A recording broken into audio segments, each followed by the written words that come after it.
أعوذ بالله من الشيطان الرجيم. بسم الله الرحمن الرحيم. والسماء والطارق. آسمان اور رات کے وقت آنے والے کی قسم.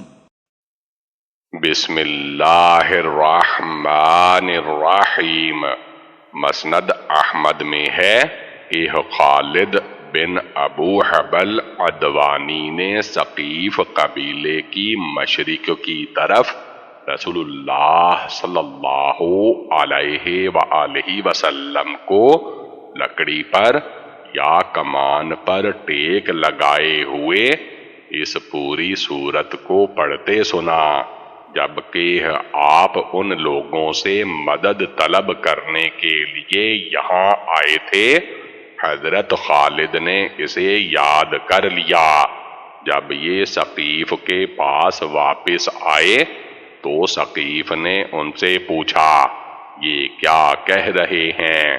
یہ بھی اس وقت مشرک تھے۔ انہوں نے بیان کیا تو جتنے قریش والے تھے جلدی سے بول پڑے کہ اگر یہ حق ہوتا تو کیا اب تک ہم نہ مان لیتے؟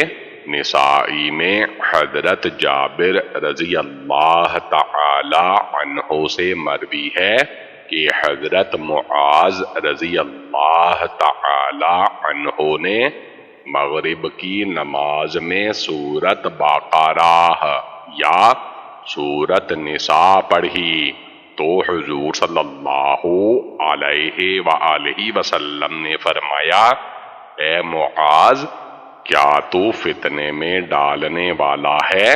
کیا تجھے یہ کافی نہ تھا کہ آیت والسماء والطارق اور والشمس وضحاہا اور ایسی ہی اور صورتیں پڑھ لیتا؟ وما أدراك ما الطارق. اور کو کیا معلوم کہ رات کے وقت آنے والا کیا ہے؟ النجم الثاقب. تارا ہے چمکنے والا. إن كل نفس لما عليها حافظ. کوئی متنفس نہیں جس پر نگہبان مقرر نہیں. فلينظر الإنسان مما خلق. تو انسان کو دیکھنا چاہیے کہ وہ کاہے سے پیدا ہوا ہے؟ خلق من ماء دافق. اچھلتے ہوئے پانی سے پیدا ہوا ہے. يخرج من بين الصلب والترائب. جو پیٹھ اور سینے کے بیچ میں سے نکلتا ہے. إنه على رجعه لقادر. بے شک خدا اس کے اعادے یعنی پھر پیدا کرنے پر قادر ہے. يوم تبلى السرائر. جن دلوں کے بھید جانچے جائیں گے. فما له من قوة ولا ناصر. انسان کی کچھ پیش نہ چل سکے گی اور نہ کوئی اس کا مددگار ہوگا. والسماء والطارق، تخلیق انسان. اللہ تعالی آسمانوں کی اور ان کے روشن ستاروں کی قسم کھاتا ہے۔ طارق کی تفسیر چمکتے ستارے سے کی ہے۔ وجہ یہ ہے کہ دن کو چھپے رہتے ہیں اور رات کو ظاہر ہو جاتے ہیں۔ ایک صحیح حدیث میں ہے کہ رسول اللہ صلی اللہ علیہ وآلہ وسلم نے منع فرمایا کہ کوئی اپنے گھر رات کے وقت بے خبر آ جائے۔ یہاں بھی لفظ طروق ہے۔ آپ کی ایک دعا میں بھی طارق کا لفظ آیا ہے۔ ثاقب کہتے ہیں چمکیلے اور روشنی والے کو، جو شیطان پر گرتا ہے اور اسے جلا دیتا ہے۔ ہر شخص پر اللہ کی طرف سے ایک محافظ مقرر ہے جو اسے آفات سے بچاتا ہے۔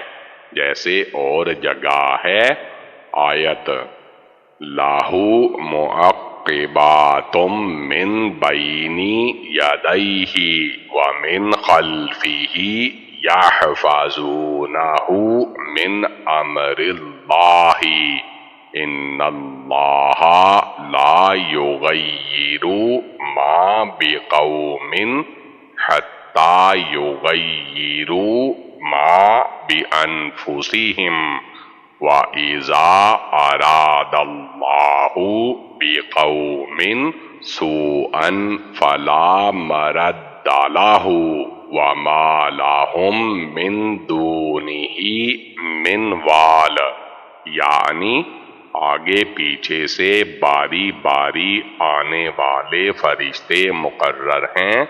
انسان کی ضعیفی کا بیان ہو رہا ہے کہ دیکھو تو اس کی اصل کیا ہے، اور گویا اس میں نہایت باریکی کے ساتھ قیامت کا یقین دلایا گیا ہے کہ جو ابتدائی پیدائش پر قادر ہے وہ لوٹانے پر قادر کیوں نہ ہوگا، جیسے فرمایا آیت وَهُوَ الَّذِي يَبْدَأُ الْخَلْقَ ثُمَّ يُعِيدُهُ وَهُوَ أَهْوَنُ عَلَيْهِ، یعنی جس نے پہلے پیدا کیا وہی دوبارہ لوٹائے گا، اور یہ اس پر بہت ہی آسان ہے۔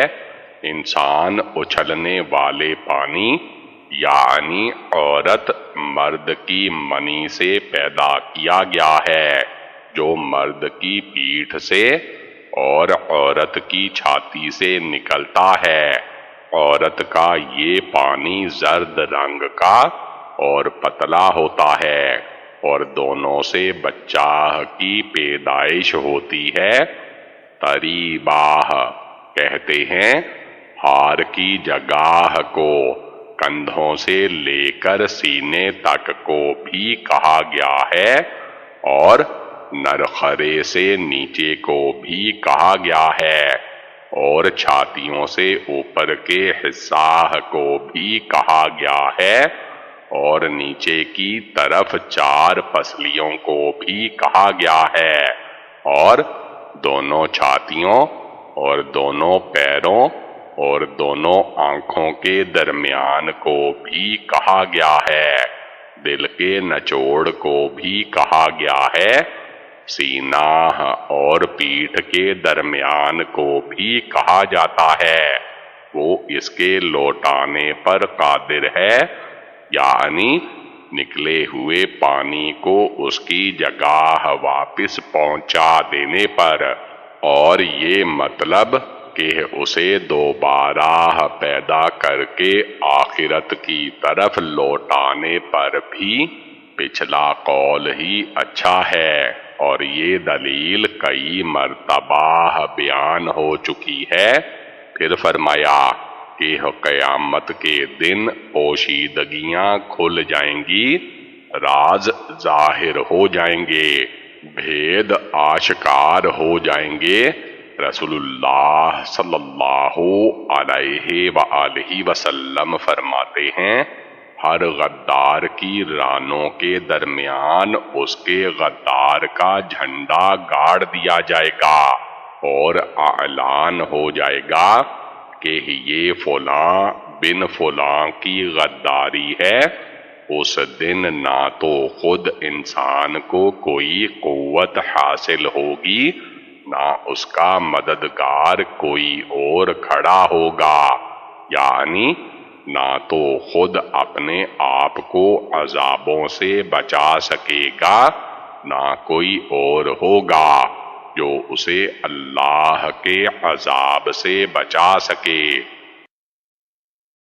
والسماء ذات الرجع آسمان کی قسم جو مہ برساتا ہے، والأرض ذات الصدع زمین کی قسم جو پھٹ جاتی ہے، إنه لقول فصل کہ کلام حق کو باطل سے جدا کرنے والا ہے، وما هو بالهزل اور بیہودہ بات نہیں۔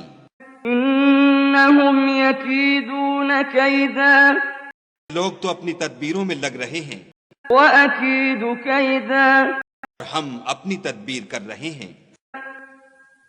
فمهل الكافرين أمهلهم رويدا تم کافروں کو مہلت دو، بس چند روز ہی مہلت دو. والسماء ذات الرجع، صداقت قرآن کا ذکر.